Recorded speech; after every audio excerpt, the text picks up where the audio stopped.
آپ تعجب کریں گے ہمارے سماج میں ایک عالم کی اتنی عزت نہیں ہے، گنڈے کی اتنی عزت ہے.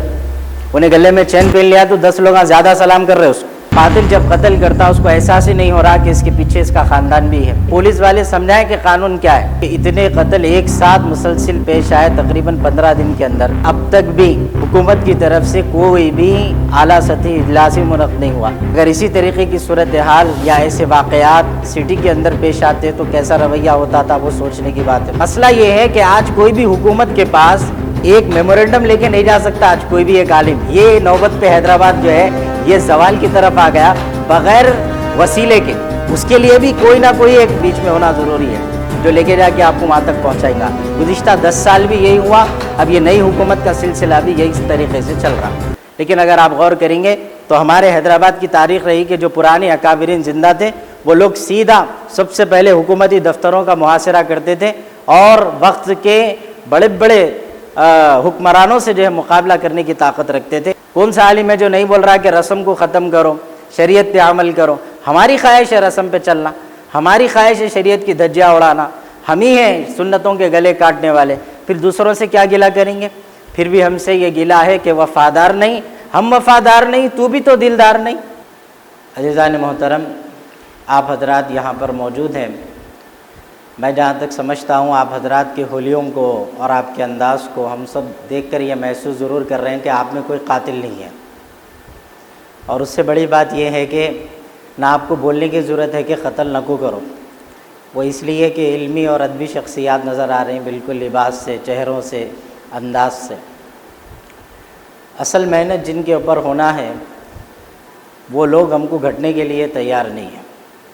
لو آ گیا روز قیامت نہ جگے میرے نصیب، جاگ اٹھے مردے یہ غافل ابھی آرام میں ہیں. تو مسئلہ یہ ہے کہ وہی لوگ جو دین سمجھ چکے، جو دین سمجھ رہے ہیں، انہی کے لیے دین چھوڑ دیا گیا کہ بھائی تم ہی سن لو، تم ہی سمجھ لو، تم ہی عمل کر لو، ہمارے کو تمہاری ضرورت نہیں ہے. مساجد بھی اسی طرح خالی ہیں، مدارس کا بھی وہی صورتحال ہے، دینی درسگاہوں کا، مجالس کا بھی وہی حال ہے، مجلسوں کی بھی صورتحال یہی ہے. اسٹیج پر جلوہ گر معزز علماء اکرام موجود ہیں، آپ حضرات کو ان سے بھی سننا ہے. آپ حضرات اس بات سے یقیناً تعجب کریں گے کہ مسلسل جو قتل کے واردات حالیہ دنوں کے اندر پیش آئے، اس کے اندر سب سے بڑا مسئلہ یہ ہے کہ آپ حضرات جانتے کہ ہماری ریاست کے اندر نئی حکومت بنائی گئی، بن گئی، تیار ہوئی، اور لا اینڈ آرڈر یا دیگر جو ذمہ داریاں ہوتی ہیں عام طور پر وہ جو ایک ہوم منسٹر کے پاس ہوتے. سابقہ میں بھی جو ہوم منسٹر تھے وہ صرف ہوم ان کے نام کے آگے پیچھے تھا، لیکن اصل مسئلہ یہ تھا کہ لا اینڈ آرڈر کا جو پورٹ فولیو کا مسئلہ ہے وہ سی ایم کے پاس ہی ہے برسوں سے. اس سے پہلے کی حکومتوں کے پاس بھی یہی صورتحال تھی. آج بھی جو مسئلہ ہے ہوم کا بھی پورٹ فولیو ایک ہی جگہ پہ ہے، لا اینڈ آرڈر کا پورٹ فولیو بھی ایک ہی صاحب کے پاس ہے، وہ جو ہے اسی ریاست کے وزیر اعلیٰ ہے. مگر میرے کو تعجب کی بات یہ ہے کہ اتنے قتل ایک ساتھ مسلسل پیش آئے تقریباً 15 دن کے اندر. 8 دن کے اندر تو ہم دیکھیں کہ 12 کے آس پاس ہو گئے تھے، لیکن اگر 15 دن کے حساب سے دیکھیں تو قریب 19 کے آس پاس جا رہے ہیں، جس میں کچھ لوگ ہاف مرڈر کے اعتبار سے زندہ بھی بچ گئے. لیکن آپ تعجب کریں گے اب تک بھی حکومت کی طرف سے کوئی بھی اعلیٰ سطحی اجلاس ہی منعقد نہیں ہوا. اگر اسی طریقے کی صورتحال یا ایسے واقعات سٹی کے اندر پیش آتے تو کیسا رویہ ہوتا تھا، وہ سوچنے کی بات ہے. جہاں سے جو ہے حکومتوں کو زائد انکم ہوتی، حالانکہ وہ ظاہری اسباب کے اعتبار سے، ورنہ دیکھا گیا تو اولڈ سٹی کا جو حال ہے وہ کسی دوسرے مقام کا حال نہیں. نیو سٹی سے لوگ آ کے راتوں کا دوشہ ہمارے پاس کھا کے جاتے. تو انکم کا جو سورس ہے ہماری طرف سے ہی زیادہ ہے اگر صحیح اعتبار سے دیکھا جائے، لیکن اس کے باوجود یہاں پر مسلمانوں کا جب مسئلہ آتا تو خاص طور پر ہر لحاظ سے نظر انداز کر دیا جاتا. ہونا یہ چاہیے تھا کہ علماء کی ایک میٹنگ ہمارے سلسلے حسامیہ کے جانشین مولانا حسام الدین ثانی عاقل المعروف جعفر پاشا صاحب، اللہ تبارک و تعالیٰ نے اس سلسلے کو اور خاص طور پہ اس خاندان کو اس انداز سے چن کے رکھا ہے. جب کبھی کوئی ملت اسلامیہ کے لیے مسائل ہوتے ہیں تو یہی خاندان کے لوگ سب سے پہلے ذرا پیش رہتے ہیں. تو جب دارالشفا کے اندر بھی جو اجلاس منعقد ہوا اس میں علماء بیٹھ کے ایک ساتھ بیٹھ گئے. اب علماء کہاں بولیں گے؟ سب سے زیادہ بولنے کی جگہ کیا ہے عالموں کی؟ مسجد. اب جو نوجوان کو ہم کو پکڑنا ہے انہیں آ رہی نہیں مسجد کو پکڑیں گے کہاں سے اس کو؟ اور اتنا اہم اجلاس جس کے اندر جو ہے مشائخین بھی تشریف لائے، ہر مکتب فکر کے علماء اس کے اندر موجود تھے. لیکن تعجب کی بات یہ تھی کہ اس کے اندر بھی پولیس کے ذمہ دار نہیں، اس میں بھی حکومتی ذمہ دار نہیں. اس کا بالکل مقصد یہ نہیں ہے کہ آپ جلسے کو یا میٹنگ کو سیاسی بناؤ، کہ ہر میٹنگ سے ایک نتیجہ باہر نکلے کہ بھئی پولیس والے سمجھائیں کہ قانون کیا ہے. لے جا کے ڈالتے وقت تو ایسا لے جا کے بٹھا دیتے اس کو کہ پوچھو نہ کو. اب جب ظلم جو روڑی مار رہے ہیں، جو روڑیاں ہیں عام طور پہ علاقوں میں، ان کو کوئی جا کے پوچھا نہیں معلوم، مگر سڑک پہ جانے والے کے لیے تو مسئلہ بن گیا. دعوت سے آ رہا انہیں بھی کھا لے رہا لاٹھی، یا تو جو ہے بیچارہ واقعی دواخانے کو جا رہا تو اس کو بھی پڑ جا رہی. حضرت مولانا عاقل صاحب نور اللہ مرقدہ فرماتے تھے کہ مسلمانوں کو بڑی غلیظ بیماری ہے، اور وہ بیماری یہ ہے کہ ہم چوکھٹ پہ بیٹھ کے گھر بھی تکتے سڑک بھی تکتے، جہاں سے رستہ آسان نکلا وہاں بھاگوں گا، جدھر سے سہولت ملی ادھر سے چلے جاؤں گا. تو ایمان تو ہمارا، اسلام تو یہ ہے کہ آپ اس پر عمل کریں گے تو آپ کے لیے بھی راحت ہے، اور آپ کے اڑوس پڑوس، آپ کی زندگی کے ساتھ رہنے والے، اپنے گھر والوں، سب کے لیے آسانیاں ہیں. مگر آپ اگر غور کریں گے ان جرائم کے اوپر تو آپ کو معلوم ہوگا جرم اتنی عام ہوتے جا رہا ہے ہمارے سماج کے اندر، خاص طور پہ مسلمانوں کے اندر، تو پوچھیے مت. اس کے سلسلے میں باضابطہ طور پر نوجوانوں کو پکڑ کر ان کی کونسلنگ، ان کو جو ہے طریقہ اسلامی اور شرعی اعتبار سے ان کو سمجھانے کی بے حد ضرورت ہے. قاتل جب قتل کرتا اس کو احساس ہی نہیں ہو رہا کہ اس کے پیچھے اس کا خاندان بھی ہے، اس کی بیوی کے بیوہ ہونے کا اس کو کوئی خوف نہیں ہے. ایک آدمی کا مرڈر کر دیتا ہے جب ایک قاتل، تو ظاہر ہے کہ وہ ایک آدمی کا مر جانا پورے نسل کو تباہ کرنے کا ذریعہ بن جا رہا. لیکن افسوس ہے کہ ذری برابر انسانیت باقی نہیں ہے. ان کے اندر ایسی جہالت ہے کہ پوچھیے مت. اگر آپ علمی لوگوں سے پوچھتے ہیں کہ بھئی یہ کیوں ہو رہا، تو وہ لوگ بولتے ہیں اولڈ سٹی کے اندر یا تو پھر جو ہے مسلمانوں کے اندر، خاص طور پہ مسلمانوں کا لفظ استعمال ہوتا. اور یہ غلط نہیں ہے کہ مسلمانوں کے اندر جہالت بڑھتی جا رہی. ہمارے بچے اسکول سے دور ہو گئے، ہمارے بچے علماء کی مجلسوں سے دور ہو گئے، ہمارے بچے اسلامی تعلیمات سے دور ہو گئے، ہر اعتبار سے دور ہوتے جا رہے ہیں. نوجوان نسل تو تباہ ہے ایسے موقعوں پر. تو جب یہ سب ہوا تو لوگ بولتے ہیں نہیں جہالت ہے ہماری قوم کے اندر اس لیے یہ سب ہو رہا، پڑھاؤ لکھاؤ. لیکن آپ تعجب کریں گے کہ ہمارے بچوں کے اندر اخلاق نہیں ہے. سب سے پہلے بنیادی چیز ان کی جو ہے اسلامی تربیت نہیں ہو پاتی. آپ دیکھیں گے پڑھے لکھے لوگ بھی جاہل ہیں اس وقت میں، اخلاق سے پیدل ہیں مکمل طور پر. تو آج جو قتل و غارت گری کے عنوان پر یہاں پر محفل منعقد ہوئی، میں گزارش کروں گا، میں آپ حضرات کے سامنے بڑے بڑے علماء یہاں پر موجود ہیں. ہمارے والد محترم حضرت مولانا محمد صدیق احمد قادری اسامی صاحب کا جو ہے دلی تعلق ہے، ہمارے فصیح الدین حیدرآبادی صاحب ہے، بقیہ حضرات جو بھی علماء ہیں قابل قدر ہیں، ہر کوئی آپ حضرات کو ان سے سننا ہے. میں گزارش یہی کرنا چاہ رہا ہوں کہ آپ حضرات نے جس سلسلے کو شروع کیا اس کو بند مت کریے، یہاں سے آغاز کریے. انشاءاللہ تعالی میں اکیلا ہی چلا تھا جانب منزل، مگر لوگ جڑتے گئے، کارواں بنتا گیا. اس لحاظ سے جو ہے اس مہم کو جاری رکھیے تاکہ نسل کے اندر جو ہے گناہوں کو لے کر، عیبوں کو لے کر یا اس طرح کے جرائم کو لے کر نفرت جو ہے برقرار رہے. آپ تعجب کریں گے ہمارے سماج میں ایک عالم کی اتنی عزت نہیں ہے، گنڈے کی اتنی عزت ہے. انہیں گلے میں چین پہن لیا تو 10 لوگ زیادہ سلام کر رہے اس کو. مسجد کا یا پھر ایک آدمی نماز نہیں پڑھنے والا غلطی سے ٹوپی پہنا تو اس کو دیکھ کے بھاگ جا رہے ہیں سب جنے. یا تو انہیں نماز کو پابندی سے گیا تو دوستانہ ختم ہو جا رہا، مگر گلے میں چین پہن لینا، آوارہ گردی کے کامہ کرنے والے، نشے کرنے والوں کو لوگ بھائی کہہ کے پکار رہے ہیں، عزت سے پکار رہے ہیں، دعوتوں میں بلا کے شال پہنا رہے ہیں، پھول پہنا رہے ہیں. تو ظاہر ہے کہ یہ نسل دیکھ رہی، جو چھوٹے چھوٹے بچے ہیں یہ دیکھ کے سمجھ رہے ہیں. اچھا میں گزشتہ جمعہ میں ہمارے پاس جب یہ قتلوں کا سلسلہ چلا، یہ نہیں وہ جمعہ پہلے جو ہے بیان میں بولا کہ بچوں کو پہلے پوچھتے تھے کیا بنتا میاں بول، تو انہیں بولتا تھا ڈاکٹر بنتا ہوں، انجینئر بنتا ہوں، فلاں بنتا ہوں. مول صاحب تو بن رہا اتنے کو ان بھی کہیں کو بولنا، مگر بولتے تھے ایسا کہ یہ بھی بنتا ہوں وہ بھی بنتا ہوں. لیکن آپ تعجب کریں گے، اب پوچھے کیا بنتا رہے، بولے تو گنڈا بنتا ہوں مر رہا ہوں. کہیں کو اس کو عزت مل رہی، سماج میں اسی کی عزت، لوگ اس کو اٹھ کے مل رہے ہیں، ہاتھ ملا رہے ہیں. کیوں؟ ابھی آپ حضرات نے دیکھا کہ جو علماء کی میٹنگ ہوئی تھی دارالشفا کے اندر، اس سے ایک اعلان کیا گیا کہ یہ گنڈوں کا جو ہے سماجی بائیکاٹ کیا جائے گا تو انشاءاللہ یقیناً ایک فائدہ ہوگا. میں ایک چیز آپ کو یاد دلانا چاہ رہا ہوں کہ ایک موقع تھا متحدہ آندھرا پردیش کے اندر جب مسلمانوں کو مسلسل طور پر باضابطہ طور پر پولیس ایک مہم کے تحت نوجوان بچوں کو اٹھا کے لے کے جا رہی تھی اور اریسٹ کر دی لے جا کے. کہاں لے گیا کسی کو پتہ نہیں. جب یہ خبر عام ہوئی تو سوشل میڈیا کا دور نہیں تھا. دوسرے دن مولانا عاقل صاحب نور اللہ مرقدہ ایک بیان جاری کرے تھے جو اخبار کے اندر شائع ہوا.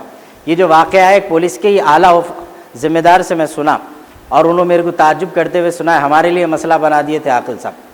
تو انہوں یہ بولے کہ یہ ہوا تھا کہ جب وہ لوگوں کو لے کے گئے تو عاقل صاحب کا دوسرے دن بیان یہ آیا کہ جتنے پولیس والے خاص طور پہ مسلمان اور مسلمانی کے بچوں کو لے کے چلے گئے یہ لوگ وہ کتے کی طرح ہیں جو ہے مالک کا وفادار ہوتا لیکن قوم کے لیے غدار ہوتا. کتے کی صفت کیا ہے؟ وفاداری کی ہے. کس سے کرتا وفاداری؟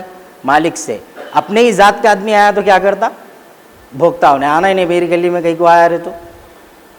اس کے آگے حضرت فرمائے کہ جتنے یہ مسلمان پولیس کے ذمہ داران ہمارے بچوں کو نقصان پہنچانے کی کوشش کرے سب سے پہلے یہ پولیس والوں کا سماجی بائیکاٹ کرو. کوئی ان کی بیٹی کو اپنا بیٹا نہیں دیں گا کیونکہ یہ لوگ ہمارے ہی اپنی قوم کے لیے خطرہ ہے. اور حضرت بولے کہ ان لوگوں کو اگر مر گئے تو مستان گٹی میں جلاؤ, قبرستان کی ضرورت نہیں ہے. سننے میں کتنا ڈینجر دکھ رہا, کیا ضرورت تھی ان کو بول کے بعض حضرات سن بھی لیتے, لیکن آپ تعجب کرتے دوسرے دن لا کے چھوڑنا پڑا جن لوگوں کو وہ لوگوں نے اریسٹ کیا تھا. تو آج مسئلہ یہ ہے کہ آج کوئی بھی حکومت کے پاس ایک میمورنڈم لے کے نہیں جا سکتا. آج کوئی بھی ایک عالم, یہ نوبت پہ حیدرآباد جو ہے یہ زوال کی طرف آ گیا بغیر وسیلے کے. اس کے لیے بھی کوئی نہ کوئی ایک بیچ میں ہونا ضروری ہے جو لے کے جا کے آپ کو وہاں تک پہنچائیں گا. ورنہ اگر کتنے بھی لیٹرز آپ ڈال کے نمائندگی کی کوشش کر لیجئے, گزشتہ 10 سال بھی یہی ہوا, اب یہ نئی حکومت کا سلسلہ بھی یہی طریقے سے چل رہا. لیکن اگر آپ غور کریں گے تو ہمارے حیدرآباد کی تاریخ رہی کہ جو پرانے اکابرین زندہ تھے وہ لوگ سیدھا سب سے پہلے حکومتی دفتروں کا محاصرہ کرتے تھے اور وقت کے بڑے بڑے حکمرانوں سے جو ہے مقابلہ کرنے کی طاقت رکھتے تھے. مگر افسوس ہے کہ مکمل طور پر علماء دین کے اعتبار سے جو محنت کر رہے ہیں وہ بس اپنی مسجدوں کے حد تک, اپنے محافل کے حد تک محدود ہو جا رہے ہیں. جو بچے ہمارے ہاتھ کو لگنا ہے انہیں لگ رہا ہی نہیں. جن کو یہ باتیں سمجھانا ہے, اب آپ میں سے کس کا ارادہ تھا بھائی جس کو قتل کرنا ہے بول کے آگے تھوڑی بیٹھے تھے, سن لے کے ارادہ بدل لیتا ہوں. جو کرنے والے ہیں, جو روڈ پہ ہیں, جو آٹو میں ہیں, جو نشے میں, انہیں تو گھٹا ہی نہیں. گزشتہ ڈرگ کے سلسلے میں ایک مہم چلا رہے تھے پولیس والے, اس میں اصرار کے ساتھ جو ہے ہمارے فلک نما کے سرکل انسپکٹر صاحب لے کے گئے, ہمارے جہانگیر بھائی بھی اصرار کرے تو ہم گئے تھے وہاں پر. تو وہاں پہ بھی گئے تو یہی ہوا, جتنے بیٹھے سب لوگ ہمارے حملہ ڈرگ مارتے کیا, حملہ نشہ کرتے کیا, ہمارے کو بلا کے بٹھا رہے. تو اس وقت میں ایک بات بولنے کا موقع ملا کہ آپ حضرات جو کوئی ہو اپنی سماج کا ہر فرد یہ طے کرے کہ ہم جو ہے اصلاح معاشرہ کے اوپر کام کریں گے. دیانی صاحب جو بیڑا اٹھا کے پہلا یہ اجلاس کریں, یقیناً آپ کی تنظیم کے تحت ممکنات میں سے ہے کہ ہر لحاظ سے خدمات ہو رہی ہوں گی, لیکن چاہیے کہ بڑے پیمانے پر اور اس سلسلے میں غور و فکر کے ساتھ ایسے بچوں کو پکڑا جائے جو خاص طور پر جن کو پولیس والے پکڑ رہے ہیں, سڑکوں پہ جا کے اٹھا رہے ہیں, یہ بچوں کے اوپر محنت ہونا. تو یہ جلسے سے بھی باہر نکل کر میں سمجھتا ہوں کہ جہاں جو مل گیا وہاں اس کو پکڑ کے سمجھانے کا یہ وقت آ گیا. ورنہ حالات اتنے خطرناک ہوتے جا رہے ہیں کہ ہماری نسلیں برباد ہو رہی ہیں اس وقت میں. نشے کے چکر میں بھی یہی کیا ہوا بولے تو پی لیا مار دیا. آپ دیکھو بیوی شوہر کو مارتے ہوئے نہیں کترا رہی, اس کو احساس بھی نہیں ہے کیونکہ شوہر کا مرتبہ, شوہر کا درجہ اس کو نہیں معلوم. شوہر مار دے رہا بیوی کو تو اس کو بھی احساس نہیں ہے. پرسوں جو مرڈر ہوا, ساس سسرے مل کے جو بہو کو مارے, ہمارا جینا آرام ہو گیا. مل صاحب رہنا بڑی مصیبت کی بات ہوتی ہے, آپ کو کیا معلوم. لوگ سمجھتے ٹوپی پہن لیے گاڑی پہ پھرے تو اس کا نہیں بھوت آ گیا, مگر جس کے مسائل ہے اسی کو پتہ چلتا. اب لوگ بول رہے ہیں نہیں مل صاحب شرعی اعتبار سے بولو کا ایسا مارتے, اور دوسری چیز چائے بناؤ بول کے اس کو بولنے کا حق کیا ہے. ارے بھائی نہیں ہے. اب ہمارے پاس سوسائٹی کا سسٹم بنا ہوا ہے کہ ہم شریعت کو کم فالو کرتے اور ہندوؤں کے یا غیر مذہب کے لوگوں کو طریقے ہماری زندگی میں بسے ہوئے. کون سا عالم ہے جو نہیں بول رہا کہ رسم کو ختم کرو, شریعت پہ عمل کرو. ہماری خواہش ہے رسم پہ چلنا, ہماری خواہش ہے شریعت کی دھجیاں اڑانا, ہم ہی ہیں سنتوں کے گلے کاٹنے والے. پھر دوسروں سے کیا گلہ کریں گے. پھر بھی ہم سے یہ گلہ ہے کہ وفادار نہیں, ہم وفادار نہیں, تو بھی تو دلدار نہیں. ارے ایک طرفہ محبت کے لیے کیا بیوقوف ہے ہم. اسی لیے تو یہ چاہ رہے ہیں کہ سماج کے اندر یہ برائی کا خاتمہ جب ہی ہو سکتا جب جو ہے اصل طبقے کے اوپر محنت ہونا شروع ہو جائے. آپ میں سے میں سمجھتا ہوں کوئی ایسا ہے نہیں. محنت ان پہ ہونا ہے جو آ رہے نہیں, جو گھٹ رہے نہیں ہم کو, ان کو کس انداز سے پکڑا جائے, کس طرح ان کے اوپر محنت کی جائے وہ اصل وقت کا تقاضا ہے۔ ساتھ ہی ساتھ آخری گزارش یہ ہے کہ آپ حضرات جو اس تنظیم، کیونکہ اس کے اندر انسانی حقوق کا جو ہے ذمہ بہت بڑا ذمہ ہے۔ محکمہ جو ہماری حکومت تلنگانہ کا ہے وہ تو برخاست ہو گیا، 1 سال سے زائد کا وقت ہو گیا، اب تک بھی وہ جو تلنگانہ کا باضابطہ انسانی حقوق کمیشن کا جو محکمہ ہے خالی پڑا ہوا ہے، کوئی بھی نہیں ہے اس کے اندر۔ 1 سال سے زائد کا عرصہ ہو گیا اور ہزاروں قسم کے ہمہ اقسام کے الگ الگ قسم کے کئی پینڈنگ فائلز پڑے ہوئے ہیں جس کے اوپر کوئی عمل آوری آج تک نہیں ہوئی۔ لیکن یہ جو پرائیویٹ تنظیمیں ہیں انسانی حقوق کمیشنوں کی، ان کی بھی ایک ذمہ داری بڑی اب بن جاتی ہے کہ یہ لوگ بھی جو ہے انسانی خدمت کے لیے جس طرح یہ پروگرام یہ ذمہ داران اس تنظیم کے کیے ہیں، ان کو چاہیے کہ اور منظم طور پہ، اور ایسے ہی ہر فرد ہر شخص کو چاہیے، ایسا نہیں دیانی صاحب پہ ہی رکھ دیے پورا لکھ جا کے سر کی جان پہ ڈال دیے، ارے بھائی آپ ہی جو ہے آپ ہی کرو۔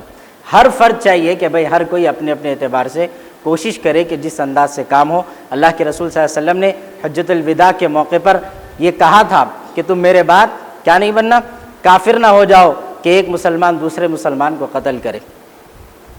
تو یہ قتل ایک ایسا جرم ہے جو آپ کو کفر تک لے کے چلے جاتا، کیا مزہ ہے اس کے پیچھے نہیں معلوم۔ آخری بات یہ بھی ہے کہ جو فلموں کے اندر اپنے بچوں کو یہ برائی سے بچاؤ، فلموں کے اندر جو سینس ہے یہ بے خوف کر رہی ہے ہماری نسلوں کو کہ آپ کس کو بھی کبھی بھی کیسا بھی مار دے سکتے۔ پہلے یہ ہوتا تھا روڈیوں کی گینگش مارتی تھی جا کے، کون مارا بولے تو ان کا پٹھا مارا، ان کا فلاں مارا بول کے کلیئر رہتی تھی بات۔ اب یہ ہے سڑک پہ چلنے والا مار دے سکتا کبھی بھی کس کو بھی، اور مارتے ہوئے احساس نہیں ہے، انسانیت ختم ہو گئی، دفن ہو گئی ہماری، یہ بڑی شرم کی بات ہے۔ اور یہ رات دیر تک پولیس والے بیچارے 3-4 دن جو الرٹ رہ گئے وہ مارے ہیں، وہ پھر رہے ہیں، ادھر بھاگ رہے ہیں ادھر بھاگ رہے ہیں۔ اگر روزانہ شادیاں ٹائم پہ ختم کرا دیے تو نوبت آتی تھی کیا؟ وہ ایک پولیس والے صاحب جا کے جو ہے اس کو ڈھکل رہے، وہ بارات میں گھس گئے، انہوں غصے میں نوشہ کا گھوڑا صبح سے آخر میں پیچھے سے جا کے شادی خانے میں گھس گیا۔ تو میرے کو ایک صاحب بھیج کے بولے ارے پولیس والوں کا ظلم ہے، میرا ایک میڈیا سے تعلق ہے، Z news T V channel کے نام سے ہم چلاتے، تو انہوں بولے کہ آپ ڈالو آپ کے چینل پہ، بولا کئی کو ڈالو، اچھا ہی کرا انہیں، ہم تو تعریف کریں گے۔ رات 12 بجے 11 بجے تک ناچنا کودنا، ارے مسلمان ہیں یہی کرنے پیدا ہوئے، کون سمجھائیں گا جا کے وہ لوگوں کو؟ کسی کے پاس طاقت نہیں ہے۔ علماء اپنی مسجدوں سے بول رہے تو قوم کہاں ہے؟ مسجدوں میں کہاں ہے؟ آپ بتائیے میرے کو، نہیں ہے قوم۔ خطبہ بھی چلے گیا، سب چلے گیا، انہیں آیا تو اللہ کا شکر ادا کر لینا اپن۔ اور نوجوان نسل بڑے فخر سے یہ بول رہی کہ میں جمعہ نہیں پڑھا آج، میں سنا میرے کانوں سے بچوں کو بولتے ہوئے، کتنی شرم کی بات ہے آپ بتائیے۔ لیکن اللہ تبارک و تعالی یقیناً آپ سے کوشش چاہتا، کوشش کی بنیاد پہ قبولیت بھی ہو جاتی، تو اسی لیے یہ جو کوشش ہے قابل مبارکباد ہے، اس کے ذمہ داران جو اس قسم کی کوشش کر رہے ہیں، اللہ تبارک و تعالی آپ کے ذریعے سے ملت کے اندر اور قوم و ملت کے اندر ہر ایک شخص ہر ایک فرد تک آپ کے پیغام کو پہنچا دے، ہماری دعا ہے۔ اور ہم اللہ تبارک و تعالی سے دعا کرتے ہیں کہ جس مقصد کے تحت یہ پروگرام کیے جا رہے ہیں اللہ تبارک و تعالی اسے قبول کر لے، اور ہر مسلمان کے دل میں جو ہے دین اسلام کے لیے بڑی محبت پیدا فرما دے۔ بچے دین سے بھاگ رہے ہیں، ان کو نماز پسند نہیں آ رہا، اسلامی لباس پسند نہیں آ رہا، نہ جو ہے اسلامی انداز پسند آ رہا، سب نے اسلام کب یاد آ رہا تو وصیت کے وقت یاد آ رہا، اس کے علاوہ کبھی بھی یاد نہیں آ رہا۔ وہ بھی وصیت انہیں خود ہی لکھ لے کے دستخط مار لے رہا، اس کی مول صاحب کن جانے کی بھی ضرورت نہیں پڑی، یہ صورتحال بن گئی، نہیں تو آخر صورت میں گوگل پہ سرچ کر لے رہا۔ تو اب ایسے حالات بنے ہوئے ہیں کہ قوم کو ہماری ضرورت نہیں، علماء سے دور ہو گئے، مول صاحب پسند ہی نہیں آ رہا ہے، خوابوں کوئی بھی مکتب فکر کا ہو، سب کی صورتحال یہی ہے۔ اب میں سب کا درد بیان کر دے رہا ہوں ایک ہی ساتھ میں، چاہے کوئی مانے نہ مانے، لیکن میرا کام تو ہے، میرا پیغام محبت ہے جہاں تک پہنچے۔ تو اسی انداز سے کہ بھائی بچوں کا بڑا برا صورتحال ہے، اس پہ محنت کی بڑی سخت ضرورت ہے۔ اللہ سے دعا ہے کہ کہنے سننے سے زیادہ عمل کی توفیق عطا فرمائے۔ وآخر دعوانا الحمدللہ رب العالمین۔